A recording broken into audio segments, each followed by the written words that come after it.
بسم اللہ الرحمن الرحیم۔ السلام علیکم ورحمۃ اللہ وبرکاتہ۔ دوستو، جیسا کہ آپ کو معلوم ہے کہ آج 11 رمضان المبارک ہے، اور آج کے دن ہم ایسی شخصیت کا تذکرہ کرنے والے ہیں جنہوں نے 88 برس عمر پائی اور حضرت عثمان غنی رضی اللہ تعالی عنہ کے دور میں 11 رمضان المبارک کو وفات پائی۔ یہ ہستی نبی کریم صلی اللہ علیہ وسلم کے عم محترم یعنی سیدنا عباس رضی اللہ تعالی عنہ کی ہے۔ ان کا نبی کریم صلی اللہ علیہ وسلم کی عمر سے کچھ زیادہ فرق نہ تھا۔ ایک مرتبہ کسی نے پوچھا کہ آپ بڑے ہیں یا محمد کریم صلی اللہ علیہ وسلم؟ تو انہوں نے فرمایا کہ عمر میں میں بڑا ہوں لیکن مرتبے میں وہ بڑے ہیں۔ کیا ہی پیارا جواب دیا۔ سیدنا عباس رضی اللہ تعالی عنہ کے ساتھ نبی کریم صلی اللہ علیہ وسلم کو بے انتہا محبت تھی۔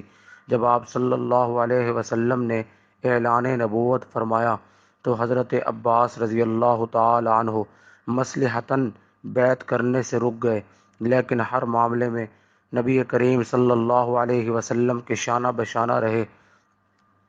اس بات سے اندازہ لگا لیجئے کہ جب بیعت عقبہ ثانیہ ہوئی اور اس میں انصار مدینہ نبی کریم صلی اللہ علیہ وسلم کی خدمت عالیہ میں حاضر ہوئے، تقریباً 70 مردوں پر یہ قافلہ مشتمل تھا اور اس میں چند عورتیں بھی تھیں۔ تو اس موقع پر نبی کریم صلی اللہ علیہ وسلم کے دست حق پرست پر جب انصار نے بیعت کی تو اس گفتگو میں حضرت عباس رضی اللہ تعالی عنہ بھی شامل تھے، اور انہوں نے اس گھاٹی میں ایک خطاب بھی فرمایا جس میں انہوں نے یہ کہا کہ اے گروہ خزرج، یہ یاد رکھو کہ نبی کریم صلی اللہ علیہ وسلم خاندان کے اعتبار سے انتہائی شریف ہیں، انتہائی معزز ہیں۔ اب یہ تمہارے پاس جانا چاہتے ہیں، اگر تم جان و دل سے ان کی حفاظت کرو تو ٹھیک ہے، وگرنہ ابھی صاف صاف کہہ دو۔ چنانچہ اس کے جواب میں انصار مدینہ نے کہا کہ ہم محبت اور خلوص کا وہ باب رقم کریں گے کہ جس کی تاریخ مثال نہیں پیش کر سکے گی۔ چنانچہ انصار نے ایسا ہی کیا۔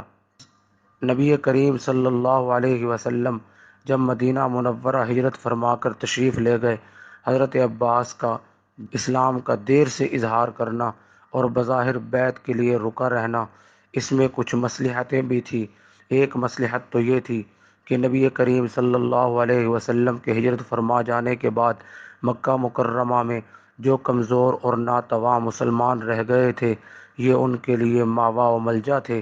اور دوسرا یہ کہ جب کفار مکہ چھپ چھپ کر یا اعلانیہ تدابیر کیا کرتے تھے نبی کریم صلی اللہ علیہ وسلم اور اسلام کے خلاف، تو یہ ان کی سازش کی رپورٹ نبی کریم صلی اللہ علیہ وسلم کو بھیج دیا کرتے تھے۔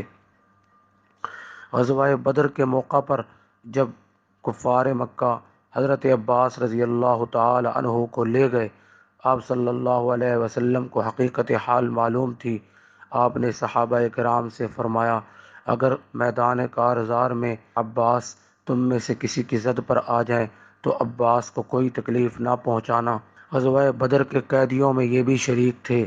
چنانچہ جب قیدیوں کے کپڑے پھٹ گئے تھے اور ان کو کپڑے مہیا کیے گئے، حضرت عباس رضی اللہ تعالی عنہ چونکہ بڑے قد کے تھے، ان کے جسم پر کسی کا کرتا نہ آیا تو عبداللہ بن ابی بن سلول جو کہ منافق تھا، اس نے اپنا کرتا پیش کیا، اور اس کے احسان کا بدلہ نبی کریم صلی اللہ علیہ وسلم نے اس طرح دیا کہ جب وہ مرا تو آپ صلی اللہ علیہ وسلم نے اس کے جنازے میں اپنا کرتا پیش کیا تاکہ اس کا کوئی احسان باقی نہ رہ جائے۔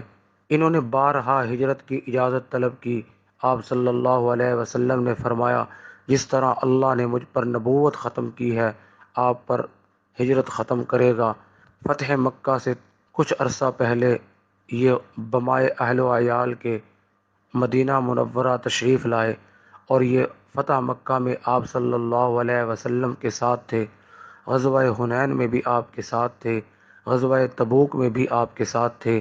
ایک مرتبہ نبی کریم صلی اللہ علیہ وسلم نے فرمایا، جو اللہ اور اس کے رسول کے لیے آپ سے محبت نہیں کرے گا تو اس کے دل میں نور ایمان نہیں آ سکتا۔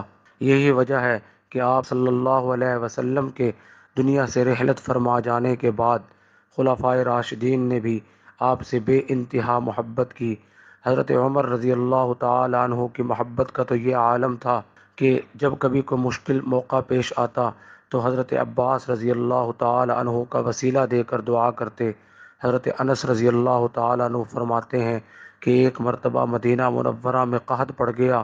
حضرت عمر رضی اللہ تعالی عنہ نے حضرت عباس رضی اللہ تعالی عنہ کو ساتھ لیا، دیگر مسلمانوں کو بھی ساتھ لیا اور یوں دعا کی، اے اللہ، پہلے ہم تیرے نبی محترم صلی اللہ علیہ وسلم کے ذریعے تجھ سے دعائیں مانگا کرتے تھے، اب تیرے نبی بظاہر ہم میں موجود نہیں رہے، ہم ان کے چچا کو تیری بارگاہ میں پیش کرتے ہیں، تو ان کے وسیلے سے بارش عطا فرما۔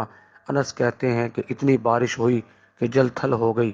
حضرت عمر اور حضرت عثمان غنی رضی اللہ تعالیٰ عنہ کی محبت کا تو یہ عالم تھا کہ اگر سواری پر سوار ہوتے اور سامنے سے حضرت عباس آ رہے ہوتے تو یہ اپنی سواری سے اتر جایا کرتے اور یہ کہتے، ہمارے نبی محترم کے عم محترم آ رہے ہیں، ہم ان کے سامنے کس طرح سواری پر سوار ہو سکتے ہیں۔